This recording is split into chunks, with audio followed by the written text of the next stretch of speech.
여러분, 8월 우리 교회도 주일학교 방학하고 있습니다. 근데 여러분, 이런 휴가 방학을 어떻게 보내느냐에 따라서 우리의 삶은 더 나아가는 삶이 될 수도 있고 그렇지 않게 후퇴할 수도 있습니다.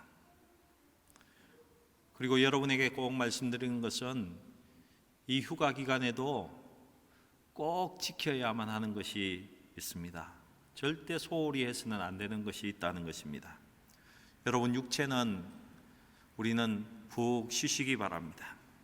그리고 정신적인 휴식도 가득하시기 바랍니다. 하지만 영적 무장은 절대로 해제하시면 안 됩니다. 영적으로는 더 강하게 여러분 감시 체계를 돌려야 한다는 것입니다. 그리고 그러므로 해서 주님과 함께 더 깊은 영성의 깊이를 쌓아가는 방학이 꼭 되시기를 주님의 이름으로 축복합니다. 여러분, 영성의 깊이를 더한다는 것은 다르게 이야기하면요, 예수를 더 깊이 알아간다는 것입니다. 예수님과의 관계가 더 깊어지는, 예수님을 야다하는, 체험적으로 아시는 귀한 시간 되기를 바랍니다. 여러분, 저는 한 번씩 이런 질문을 합니다. 여러분은 교회를 선택하실 때에 무엇을 기준으로 여러분은 선택하셨습니까? 여러분, 무엇을 보고 교회를 정하십니까? 요즘은요, 5스타 호텔 같은 교회를 모두가 선호합니다. 모든 편의시설이 갖추어져 있는 교회, 체육관과 수영장이 있으면 더 좋습니다.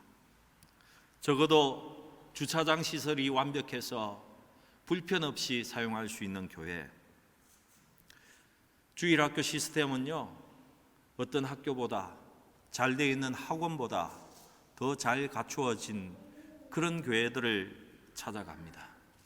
카페는 와서 함께 교제할 수 있는 그 공간은 두말할 것 없이 꼭 있었으면 좋겠다고들 다 이야기합니다. 여러분은 이런 것 중에 어느 것을 우선해 두고 교회를 정하셨습니까? 많은 사람들은 목사의 설교가 중요하다고 합니다. 설교가 와닿아야 된다고 합니다.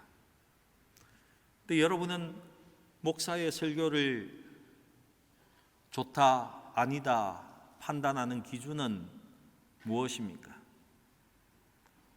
여러분은 무엇을 기준으로 하고 있습니까? 내 입맛에 맞는 설교입니까? 아마도 포스트 모던 시대에는 가장 적합한 이유가 될 듯합니다. 아니면 여러분은 평안과 안식을 주는 설교를 선호하십니까? 여러분을 한없이 위로해 줄 수 있는, 여러분을 다독거려 줄 수 있는 그런 설교를 원하십니까?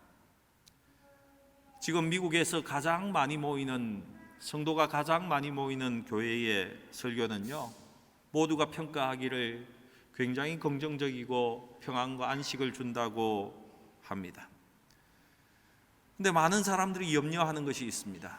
그것에 빠진 것이 있다는 것입니다. 예수가 빠져 있다고 합니다. 많은 변증가들과 신학자들은 그 교회 설교에는 십자가가 빠져 있다고들 염려하십니다. 여러분, 교회에서 절대로 빠지면 안 되는 요소가 한 가지 있습니다. 그것은 예수님이십니다. 예수가 그곳에 있어야 합니다. 사람들은 자꾸 예수를 빼놓고는 교회도 운영하려고 합니다. 예수 빼놓고 자기의 편함을 추구하려고 애씁니다. 교회에서 예수 없는 교회를 만들어가고 있다는 것입니다. 예수 없이 자기의 교회를 만들어가려고 합니다. 인간의 교회를 만들어가려고 한다는 것입니다. 무언가 이루지 못한, 세상에서 이루어지 못한 것을 교회에서 자신의 욕망을 가지고 자신의 방법대로 이루어 가려는 사람들이 많이 있다는 것입니다. 그래서 예수님이 6월절에 예루살렘에 올라가서 성전 청소를 하신 것입니다. 그런 이유로 해서 종교개혁도 일어난 것이지요. 그리고 우리는 여전히 종교의 개혁은, 우리 기독교의 개혁은 계속해서 일어나야 된다고 그렇게 강조하고 부르짖고 있는 것입니다. 예수가 빠져 없으니까 그곳에 예수로 채워야 한다는 것이죠. 여러분, 그런데 인간은요, 죄의 본성이 우리 가운데에 있기 때문에 자기 위주일 수밖에 없습니다. 자기 의에 갇혀서 살아갈 수밖에 없는 그런 존재라는 것입니다. 그러니 어떻습니까? 교회도 개혁해야 되고 우리 자신 또한 개혁해 가야 한다는 것입니다. 여러분 중에 혹시 내 생각은 늘 옳은 것 같다, 나는 정말 어쩌지 나는 이렇게 옳은 생각만 하니까, 이렇게 생각하시는 분이 혹 있습니까? 야, 나는 왜 이렇게 바른 생각만 하지? 내가 한 일은 다 옳은 것 같아 라고 혹시 생각하시는 분이 있습니까?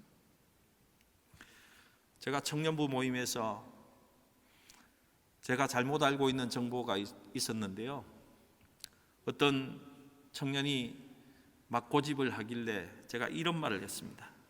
야, 너는 목사 말도 못 믿냐? 완전히 꼰대 노릇을 한 것입니다. 그래서 청년부 전체가 웃었던 적이 있습니다. 그런 목사가 개혁의 대상인 것입니다. 누구를 중심했어요? 예수를 중심해서, 예수님을 중심해서. 무엇을 중심했어요? 성경을 기준으로 해서 개혁해야 한다는 것입니다. 왜 제가 이런 이야기를 합니까? 여러분, 혹시 교회에 예수가 빠져 있는 교회를 여러분 좋다고 다니면요, 큰 코 다칠 수 있습니다. 그곳에 십자가가 없고 예수가 중심이 되지 않는다면요, 우리는 큰 일을 당할 수 있기 때문에 그렇습니다. 그 교회는 예수는 문 밖에 계시고 사람들만 왕성하다면요, 그것은 큰 문제가 있다는 것입니다. 어떤 문제가 생기는 줄 아십니까? 극단적으로 이렇게 표현해 볼 수 있습니다. 지옥 불 속에서 그 교회 담임 목사와 성도가 헬로우 하면서 만날 수 있는 그런 일도 생길 수 있다는 것입니다. 여러분, 우리는 천국 가려고 예수를 믿고 하나님의 나라를 가기 위해서 믿는데 그런 일도 생길 수 있다는 것입니다. 어디에 다니면요, 예수가 빠진 교회를 다니면 그렇습니다. 예수가 우리 속에 있지 않으면 그런 일도 생길 수 있다는 것을 기억하시기 바랍니다. 사랑하는 성도 여러분, 모든 성경의 중심은 예수님이십니다. 예수 그리스도입니다. 또 여러분, 모든 세상의 역사는요, 복음 역사입니다. 예수를 중심한 역사라는 것입니다. 구약에는요, 오실 예수님에 대해서 기록하고 있습니다. 그 예수님이 어떻게 하면은 예정하신 대로, 말씀하신 대로 올 수 있을까? 이것을 계획한 역사가 세상 역사라는 것입니다. 신약의 역사는요, 예수가 온 세상에 예수가 어떻게 하면 잘 전해질 수 있을까? 복음이 어떻게 하면 편만하게 될까? 이것을 중심한 역사가 신약의 역사라는 것입니다. 심지어는요, 오늘 우리가 보고 있는 요한계시록의 내용의 중심은 누구시냐? 예수님 그분이십니다. 예수 그분이 앞으로 어떻게 하실지에 대해서 요한계시록에서 말씀하고 있습니다. 예수님은요, 하나님으로부터 온 세상의 권세와 권력을 이양받아서, 통치하는 권세를 부여받아서 앞으로 예수가 이 세상을 통치하게 될 것이고 또한 심판주가 되실 것이라는 것을 요한계시록에서는 우리에게 분명 알려주고 있다는 것입니다. 여러분, 이 방학기간, 휴가기간 동안에요, 여러분이 알지 못했던 예수님 만날 수 있기를 축복합니다.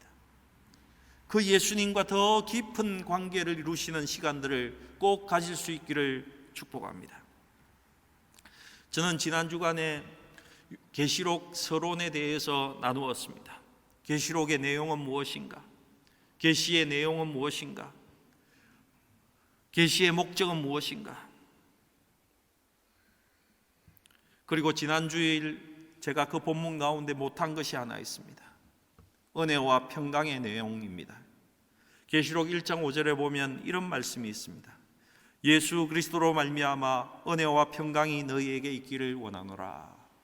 은혜와 평강이 있기를 원하노라. 여러분이 그토록 소망하는 은혜와 평강이 어디로부터 오는 줄 압니까?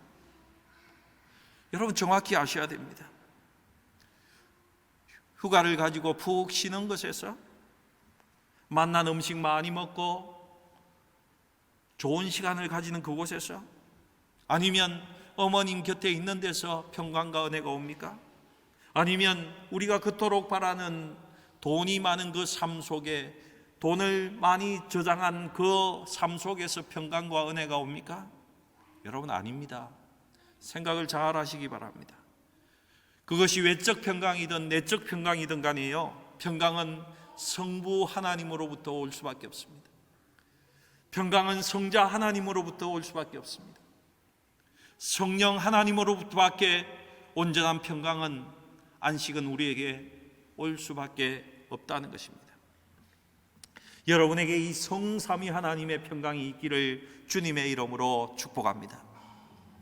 오늘 본문에는요, 예수님의 여러 모습 가운데에 한 모습만 제가 다루려고 합니다.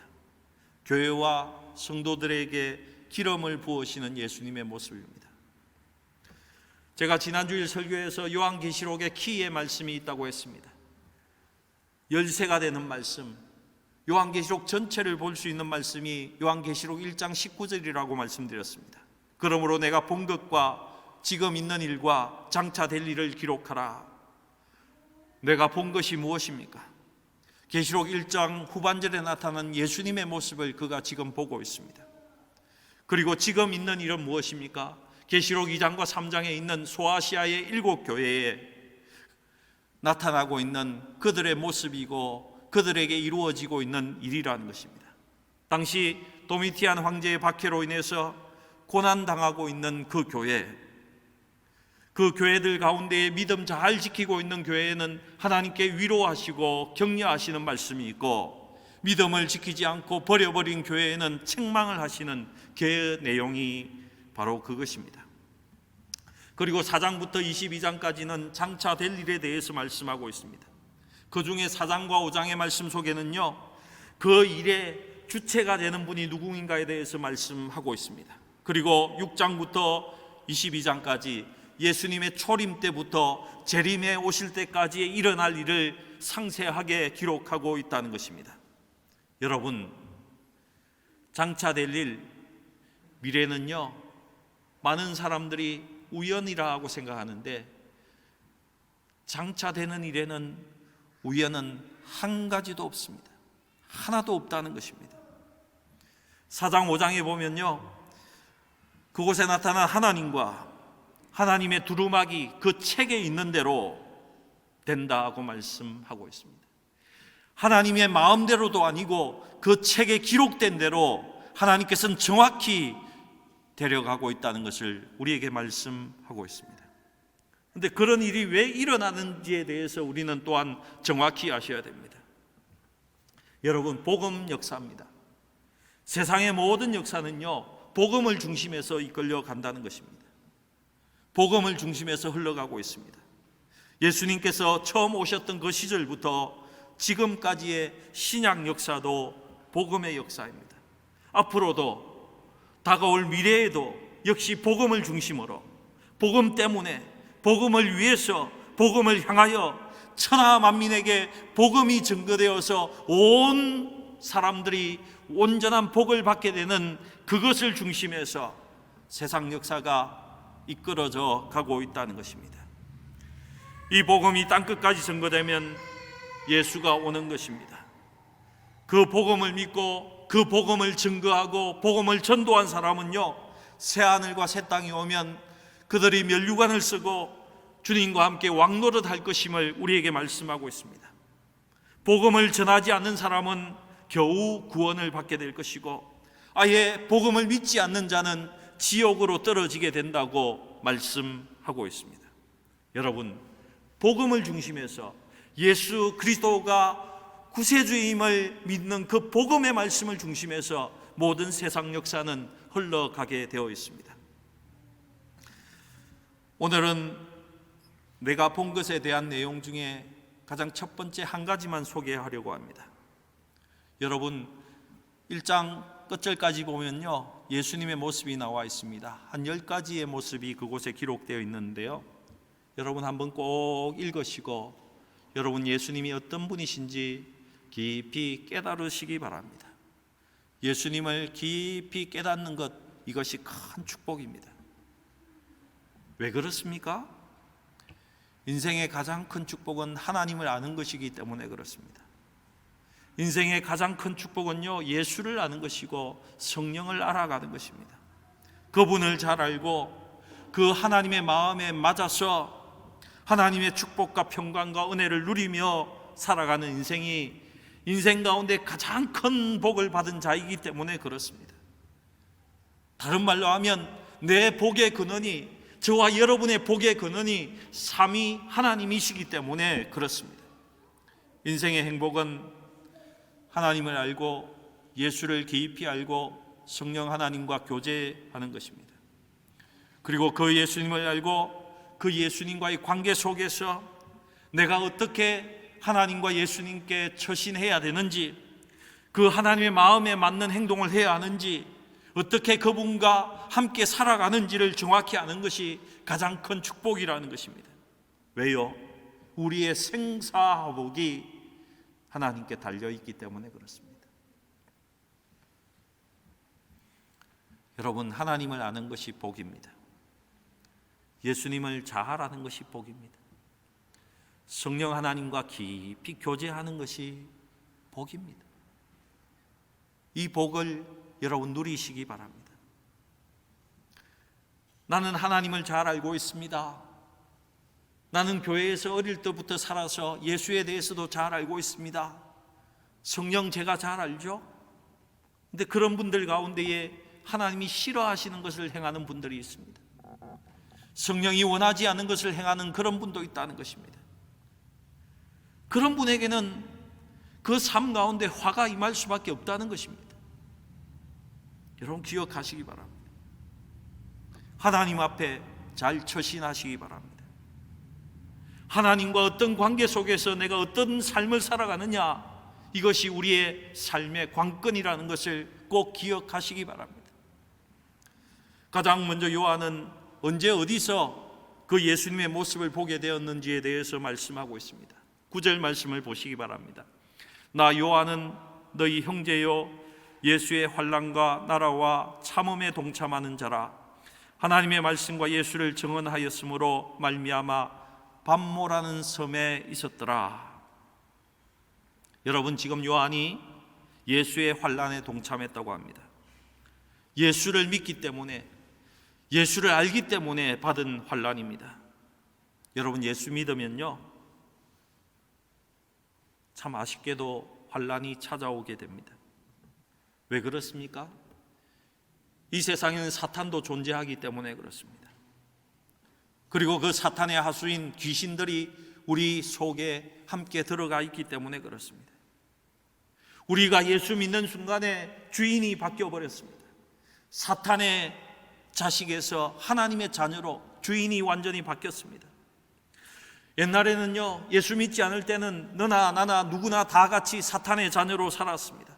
사탄의 종노릇하며 살았는데, 예수 믿은 사람에게는 성령이 임하고 믿지 않는 사람에게는 여전히 사탄이 그의 주인 노릇을 하고 있기 때문에 예수 믿는 사람이 믿음으로 살려고 하고 예수와 함께 살려고 하고 말씀대로 살려고 하면 그 사탄이 핍박해올 수밖에 없다는 것입니다.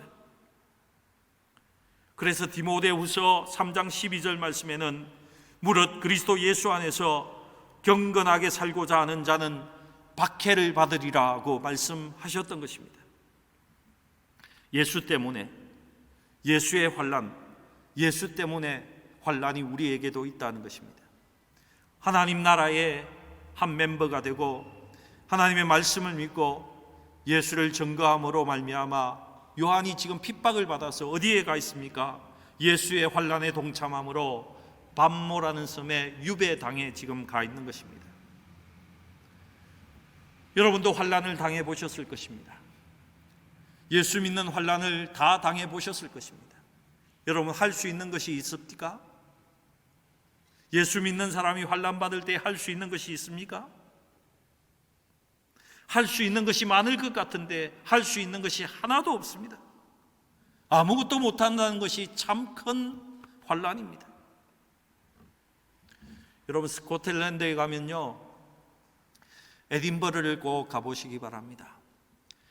에딘버러에 가면요, 여러 가지 기독교 유적지가 많은데 그 중에 하나가 천장이 없는 감옥이 있습니다.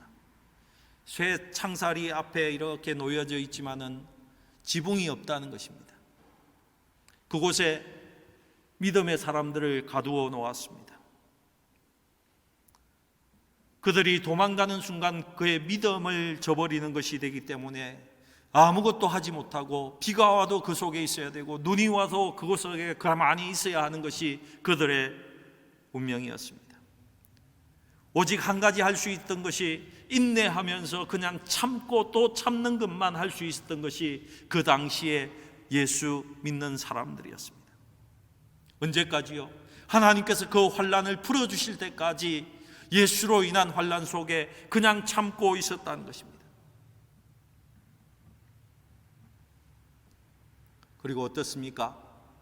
예수를 조금 잘 믿어보려고 하면 예수 믿는 자는 하나님 나라와 그 믿음을 증거하기 위해서 또한 참음에 동참할 수밖에 없습니다. 인내할 수밖에 없다는 것입니다.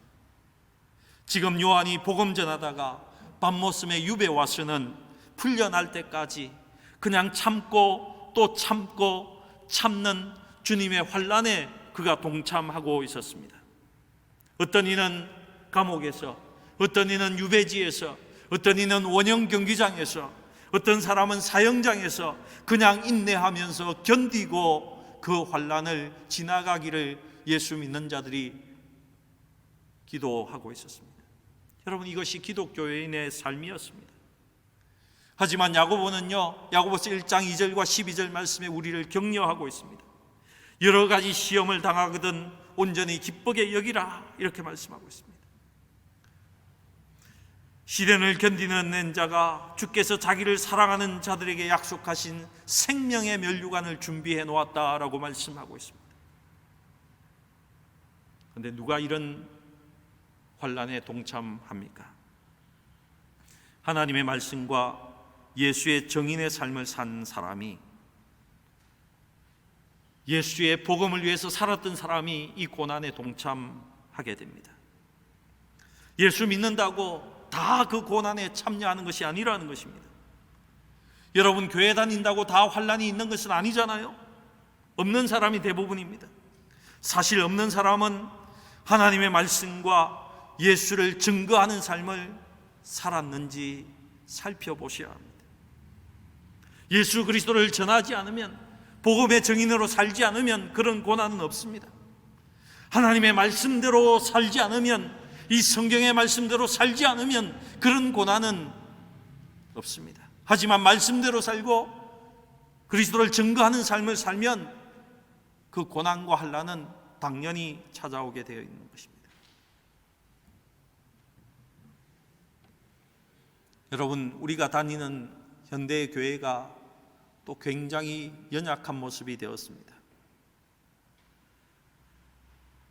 예수로 인한 연단보다 우리 속에는 인간의 다툼으로 인한 그런 고난이 더 많이 있습니다. 왜 그렇습니까? 하나님의 말씀을 증거하지 않았기 때문에, 복음을 증거하지 않았기 때문에, 말씀대로 살지 않았기 때문에 그런 현상이 생긴다는 것입니다. 여러분, 현대교회는 예수를 증거하고 전도하는 일에도 봉사와 섬김으로 하라고 많이들 강요합니다. 그래서 우리는 한 사람을 전도하기 위해서 이사도 도와주고 밥도 먹이고 선물도 사주고 매일 전화로 체크해주고, 여러분, 이렇게 해서 사람을 전도하기 위해서 여러분도 노력하지 않습니까? 그런데 이 전도의 방법이 성경이 제시해주고 있는 전도 방법은 아니라는 것입니다. 사도행전 1장 8절 말씀에 뭐라고 이야기하십니까? 오직 성령이 너희에게 임하시면 너희가 권능을 받고 내 증인이 되리라, 이렇게 말씀하십니다. 성령이 임하시면 너희가 권능을 받고 능력을 받고 내 증인이 되리라, 이렇게 말씀하고 있다는 것입니다. 성령이 임하시고 권능을 받으면 주님이 주시는 성령의 능력을 가지고 내 증인이 된다, 전도하게 된다는 말씀인 것입니다. 그런데 우리는 그 능력의 자리에, 그 파워풀한 권능의 자리에다가 섬김과 봉사라는 것으로 대치해 버렸습니다. 인간이 이해할 수 있는 방법 정도로 대치했다는 것입니다. 여러분, 저는 섬김과 봉사로 전도하는 것을 부인하는 사람은 아닙니다. 저도 영국에서 목회할 때요, 공항에서 픽업을 해주고 이사도 도와주고 그들이 불편해하는 것을 다 도와주었습니다. 그러면 믿지 않던 사람들도 예의상 2번, 3번 정도는 교회에 나온다는 것입니다. 대부분 그 이후로는 나오지 않습니다. 2, 3번이 충분하다는 것이죠. 그래도 100명 중에 몇 명이 계속 교회에 나오면요, 그분들 예수 믿는데 아주 긴 시간이 걸립니다. 얼마나 걸리는지 모릅니다. 여러분, 그 사람들이 다시 복음의 열정을 가지고 다시 전도하는 데는 몇 년 정도 걸리겠습니까? 10년도 모자랍니다. 20년 정도 돼야지 그들이 예수의 복음을 전하게 된다는 것입니다. 여러분, 이렇게 해서 우리가 언제 땅끝까지 복음을 전할 수 있겠습니까? 여러분, 저는 함부르크의 한인의 인원이 1,500명에서 2,000명이라고 들었습니다. 저 가슴 속에는 그런 열망이 있습니다. 저는 교회에 숫자가 많이 나와야 된다고 그렇게 생각하는 사람은 아닙니다. 하지만 이런 생각을 합니다. 우리 교회가 적어도 3분의 1, 4분의 1 정도의 사람에게 전도는 해야 되지 않겠나? 예수의 복음을 그들에게 알려주는 그런 사명은 감당해야 되지 않는가 하는 그런 생각은 한다는 것입니다. 우리가 그렇게 하려면 어떻게 전도해야 되겠습니까? 성령 받고 능력을 가지고 그 능력으로 예수의 증인이 되어야 한다는 것입니다. 성령을 받으면 무슨 능력이 나타납니까? 방언을 말하는 능력이 나타나기도 합니다. 예언도 할 수 있습니다. 병 고치는 은사도 주실 수 있습니다. 앞으로의 미래에 대한 예견도 할 수 있습니다. 예수 믿지 않는 사람들이 도저히 상상할 수 없는 주님의 사랑으로 사랑할 수 있는 사람도 됩니다. 여러분, 도저히 상상할 수 없는 그 성령의 능력, 하나님의 능력으로 예수 믿지 않는 사람들에게 보여주고 실제로 전도해야 한다는 것입니다. 그렇게 자연스럽게 예수를 증거하는 삶으로 들어가야 한다는 것입니다. 성령의 능력으로. 그런 능력의 복음을 받고 믿으면요, 예수를 바로 체험합니다. 예수를 그 자리에서 만날 수 있습니다. 그 즉시로 예수를 믿게 되고 그 사람이 다시금 다른 사람에게 복음을 전하는 데는 하루가 걸리지 않습니다. 길어봐야 일주일밖에 걸리지 않습니다. 여러분 모두에게 하나님 주신 능력으로, 성령의 능력으로 전도할 수 있기를 주님의 이름으로 축복합니다. 그래야 우리가 이곳에 우리 교회를 세우신 목적을 이루어낼 수 있다는 것입니다. 하나님께 영광을 돌릴 수 있다는 것입니다. 여러분, 혹시 나는 예수를 믿는데 나는 참지 않아도 돼, 내게는 고난도 환난도 없어, 그런 삶이 있습니까? 여러분, 신앙생활에 물음표를 붙여보셔야 합니다. 정말 나 지금 잘 믿고 있나? 나는 바르게 가고 있는가? 내가 하나님의 말씀대로 살고 내가 정말 복음을 전하는 삶을 살고 있는가? 여러분, 물어보셔야 한다는 것입니다. 나는 정말 하나님의 말씀대로 성경대로 살기를 발부둥치고 있는가? 물어보셔야 한다는 것입니다. 예수를 따라 살고요, 성경의 말씀대로 살고 하나님이 원하신 대로 살면은 핍박이 올 수밖에 없습니다. 그것이 극히 정상적인 신앙생활인 것입니다. 여러분, 기독교는 무고난의 종교가 아닙니다. 고난도 있고 환난도 있고 핍박도 있습니다. 요한이 하나님의 말씀대로 행동하고 예수가 그리스도임을 전하니까 핍박이 오고 환난이 와서 유배지로 보내져서 참고 또 참고 참는 환난의 시간을 보내고 있었다는 것입니다.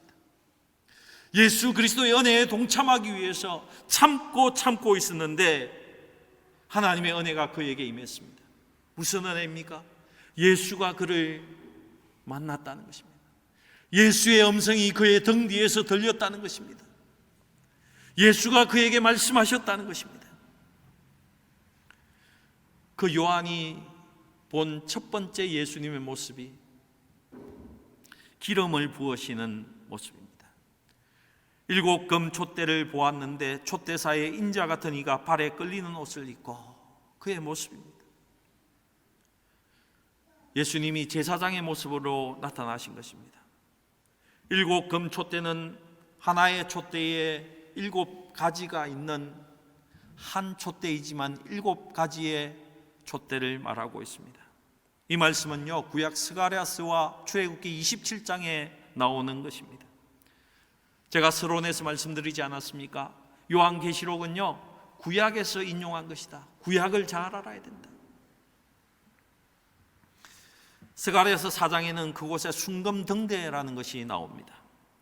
그 금촛대 좌우에 무엇이 있는가? 그 순금등대 촛대 그 좌우에 올리브 나무가 있다는 것입니다. 감람나무가 있다는 것입니다. 그 감람나무에 직접적으로 그 촛대가 연결되어 있어서 기름을 공급해 주시고 그 불이 계속 활활 타오르고 있는 모습을 보았다는 것입니다. 이 환상을 보여주시면서 스가랴에게 이렇게 말씀하십니다. 스가랴서 4장 6절, 7절, 9절 말씀에 보면요, 이렇게 말씀하십니다. 너의 힘으로 되는 것이 아니라 나의 영으로 된다라고 말씀하십니다. 큰 산아 내가 무엇이냐? 내가 스룹바벨 앞에서 평지가 되리라, 이런 말씀을 주셨다는 것입니다. 스룹바벨의 손이 이 성전의 기초를 놓았은즉 그의 손이 또한 그 일을 마치리라. 이게 무슨 말입니까? 스룹바벨은요, 바벨론의 고레스 칙령에 의해서 바벨론 1차 포로 회복 때에 돌아온 42,360명 가운데의 대표자, 지도자로 돌아온 사람입니다. 그들이 돌아와서 성전을 다시금 회복했기 때문에 우리가 알고 있는 스룹바벨 성전을 다시 회복합니다. 그런데 그 성전을 회복할 때에, 재건할 때에 방해가 엄청나게 심했다는 것입니다. 이 엄청난 방해 가운데 하나님께서 스가랴에게 보여주신 환상이 지금의 환상입니다. 뭐라고 말합니까? 성령을 힘입어라, 나의 영으로 된다고 말씀했다는 것입니다. 이 금촛대는 교회를 상징하고 이 교회에 살아계신 성령께서 계속해서 기름을 부어주신다면 큰 사람아 너가 무엇이냐? 스룹바벨 앞에서 평지가 되리라, 이렇게 말씀하셨다는 것입니다. 성전을 건축할 때에 대적하는 그 모든 자들을 없애주시겠다는 것입니다. 세력이 없어진다는 것입니다. 이것이 구약에 나타난 금촛대 환상인데요, 지금 요한이 그 금촛대 사이를 끌리는 옷을 입고 지나다니시는 예수님을 보았습니다. 그리고 출애굽기 27장 20절에서 21절에 보면요, 아론과 그 아들들, 대제사장 외에는 그 금촛대에 불을 켤 자도 없고 끌 자도 없다고 말씀하고 있습니다. 대제사장과 대제사장의 자손들만 그 불을 켤 수 있었습니다. 지금 예수님께서, 그 불을 켤 수 있는 예수님께서 그 7촛대 7교회 사이를 지나가시면서 올리브유, 감람유를 붓고 계신다는 것입니다. 소아시아의 7교회들을 다니면서 지금 예수님이 그 기름을 부어주시고 계신다는 것입니다. 계시록 1장 20절 말씀에는 7촛대는 분명 7교회라고 밝히고 있습니다. 여러분, 교회에는 하나님께서 부으시는 기름이 계속 흘러야 됩니다. 여러분, 우리의 개인의 삶 속에도 예수님이 부으시는 기름이 늘 흘러 넘쳐야 됩니다. 그래야 우리가 전도할 수 있습니다. 그래야 세상의 빛으로 살 수 있습니다. 복음을 전하면서 어두운 세상 속에서 생명의 빛이 비추어질 수 있도록 하는 것은 내가 하는 것이 아니라 예수 그리스도가 하시는 것이라는 것입니다. 여러분, 이 휴가 기간 동안에 기름을 붓고 계시는 그 예수님을 만나실 수 있기를 축복합니다. 나는 나 혼자 사는 것이 아니구나. 우리 교회는 이 어려운 시간을 지나가지만 내가 우리 힘으로 지나가는 것이 아니라 예수가 여전히 지켜주시는구나. 여전히 예수가 기름을 부으시고 우리를 붙잡고 계시는구나. 이것을 꼭 체험할 수 있기를 축복합니다. 여러분, 이 예배 가운데에도 체험할 수 있기를 바랍니다. 주님이 나에게 지금 기름을 붓고 계시네. 내가 엉망으로, 내가 너무 힘이 없어서 지쳐 있었는데 나에게 지금 예수님이 기름 붓고 계시구나. 나의 불꽃을 주님께서 살려내고 계시구나. 이것을 꼭 체험할 수 있기를 주님의 이름으로 축복합니다. 예수님은 성령의 기름을 부으시는 우리의 대제사장이시라는 것입니다. 사랑하는 성도 여러분, 우리가 각자가 예수님을 만난 정도는 다 다를 것입니다. 그래서 어떤 사람이 나는 깊이 예수님을 만났다고 이야기하면 이해가 되지 않을 때도 있습니다. 하지만 분명한 것은 이것입니다. 우리가 어느 정도로 예수님을 지금 만나고 있는지 모르지만은 분명한 것은 이 휴가 기간 동안에, 이 방학 기간 동안에 더 깊이, 더 많이 예수님을 만나야 한다는 것입니다. 특별히 이 어려운 시간에도 기름을 붓고 계시는, 성령을 우리에게 채워주시고 계시는 그 예수님을 분명히 만날 수 있기를 축복합니다. 그리해서 우리의 고백이 터져나올 수 있기를 축복합니다. 내 속에서, 내 배에서 성령의 생수가 흘러나오는구나. 성령께서 나를 이끄시는구나. 성령께서 우리 가정을 붙드시는구나. 성령께서 나를 붙잡고 계시는구나. 우리 교회를 붙들어서 주님의 빛으로 사용하시고 싶어 하시는구나. 이것을 알 수 있기를 주님의 이름으로 축복합니다. 그래서 우리 함부르크에 여러분, 주님이 맡기신 일, 우리 교회 가운데 맡기신 그 일을 충분히 감당하고 넉넉히 이길 수 있기를 우리 구주 예수님의 이름으로 축복합니다. 기도하시겠습니다. 전능하신 하나님, 감사합니다. 주님께서 우리와 함께 하심을 감사합니다. 하나님, 우리는 더 깊이 예수를 만나고 싶습니다. 더 깊이 예수를 체험하고 싶습니다. 그래서 하나님이 원하시는 교회, 하나님이 원하시는 성도, 말씀에 입각한 성도, 하나님의 그 은혜대로 임하는 그 하나님의 성도가 되고 싶습니다. 하나님, 축복하여 주셔서 이 시간도 임재하여 주시고 기름 부어 주시고, 특별히 이 방학 기간에 주님의 기름 부으심이 가득할 수 있도록 성령께서 인도하여 주시옵소서. 하나님께 감사드립니다. 우리 구주 예수님의 이름으로 기도합니다. 아멘.